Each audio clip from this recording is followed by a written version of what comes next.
you, and they continue to go south. And it is our duty to remind the president that you took an oath to serve your country. Your country is unhappy. That was the genesis. Has it been received? Oh, of course, the letter was received. I have a signed copy. It was delivered at his office in Arambe House. Okay. And it was received. Do you expect a response from him? I don't. My experience with African heads of state, except 3, they never respond. And I write to quite a number of them. The late John Joseph Pombe Magufuli used to respond to letters. Yoweri Kaguta Museveni responds to letters. Paul Kagame responds to letters. And I must also remember that Chakwera of Malawi does respond to letters. But Kenyan presidents, and I've written to all of them except Jomo Kenyatta, never respond to letters. So even last year's letter was not responded to? No, was not responded to. Okay. In this letter, you tell the president a number of things, of course, reminding him about last year's letter and telling him what you felt then. And then you say it's common knowledge that the political rapprochement rode in the crest of protest by a segment of young Kenyans, Christ and Gen Z, in the month of July, during which they dramatized their dissatisfaction with the finance bill and the performance of your administration in several key areas. In response to their popular demands, you returned the finance bill to the National Assembly with all provisions deleted and dissolved your cabinet, which has now since been reconstituted in partnership with ODM. Your Excellency, your actions notwithstanding, and as I write, the National Intelligence Service will have informed you that there is a circulation of a lamentation about Kenya titled "Cry, My Beloved Country." And you quote that "Cry, My Beloved Country." What circulation is this, PLO? You know, somebody sent me that particular poem, if you may, crying about the country.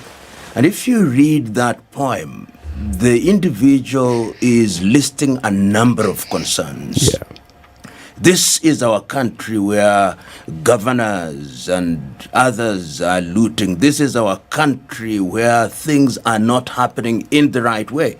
And you cannot fault all the issues that are raised there.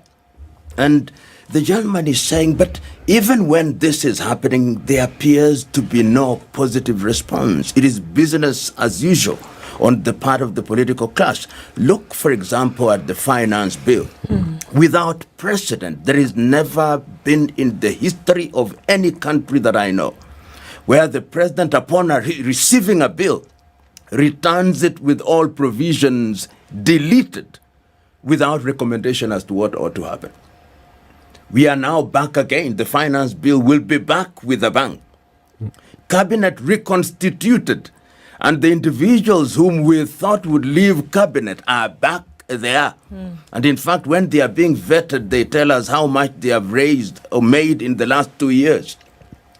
Personal fortunes have increased, but the fortunes of the country have dwindled.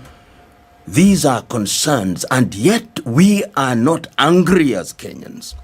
So that what the Gen Z did was to scare the political class for only a short while. And after they have entered into this alliance with the president, has entered into this alliance with Mr. Raila Odinga, he now feels that he has settled the political temperature because by doing so, he has ethnicized the politics of the country. And in his mind, I think, neutered the movement of the young people. So you can do whatever you want. And this is not without precedent. We have seen it. We have seen it with the President Moi. We have seen it with the President Kibaki after 2008. We have seen it with President Uhuru Kenyatta and now with President Ruto. If you remember during the campaign, the president said, I will not allow myself to enter into any engagement with Raila Odinga. Yeah. Bonapino, I hear you. Bonapino, there's something you've said, and I think it's interesting, that when you look at the unfolding of events, you've said that Kenyans are not angry. Kenyans are not angry, and that's why you don't see what any kind of action. The Gen Z protest did quite a thing in terms of putting a fork in the road in terms of where folks are going to go. But you've gone ahead to say that Kenyans are not angry. What would you see if Kenyans were? If Kenyans were angry, Kenyans would sustain the protest. The middle class would sustain the protest in an organized manner. And we saw this in Sudan when the middle class did. Welcome back to Mora TV. So it's our duty to remind the president that he took the oath to protect Kenyans, to provide good leadership, and to even sway out corruption. Remember, when the president was just signed in, he promised that he's going to keep out corruption. Immediately he puts down the Bible. He will start with the cartel. That was the promise of President Ruto amid cheers from the crowd in Kasarani. But what's happening 2 years down the line is that most people no longer want him. There's been a series of demonstration in the last 100 days. Kenya has been total chaos, from teachers, students, the residents, and even the country people citing of poor governance and even saying that this entire government must go. It started from the controversial finance bill, which was really heated and it was super discussed for the longest time, but it went down. So what makes the president think that people are not tired yet? So the other day there was the impeachment of Mr. Rigathi Gachagua, who is the deputy president now. He has been receiving a lot of messages from MPs saying that it's only less than a week. Now it's less than a week. In fact, it's remaining days to the impeachment on Tuesday. So what do you think Mr. Rigathi Gachagua has to hold? So they have been accusing him of being a tribalism, but the reality on the ground is that most people want the president and the deputy president to go together. Majina naitwa Waiganjo Njoroge, mkazi wa Panjoro. Mimi personally, I think I share the same feelings with most of the Kenyans, that if there is going to be an impeachment, impeachment should be a tie of both president and deputy president.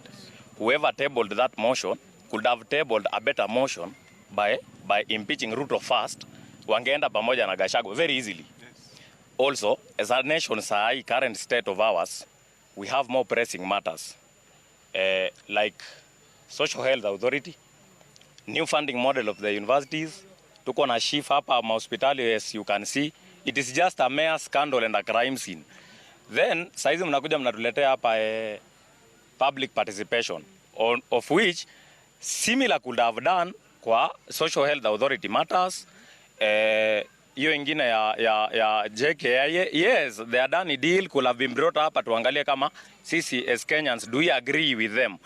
But now, because this one, the MPs do not serve us, they are serving the executive at the moment. So wameketi chini wakaona, let us impeach Gachagua. Maybe Gachagua is not servicing their interest. But wakati it's now very clear that the planned impeachment of Mr. Rigathi Gachagua has really flawed, because it has backfired on the movers of the motion. Even most MPs now feel like their security is being undermined, their security is being threatened, their security is going south. That's what's going on in the ground. But when you look at this thing closely, you will realize that whoever wanted the deputy president out of office is something of politics and nothing much. So the politics has been ongoing for the longest time. A lot of discussion, a lot of heavy discussions across the country, public forums. But some of them were mad with chows, as you could see a lot of people getting chased, or people being chased by crowds because they were accused of corrupting the people to vote in favor of removing Mr. Rigiji.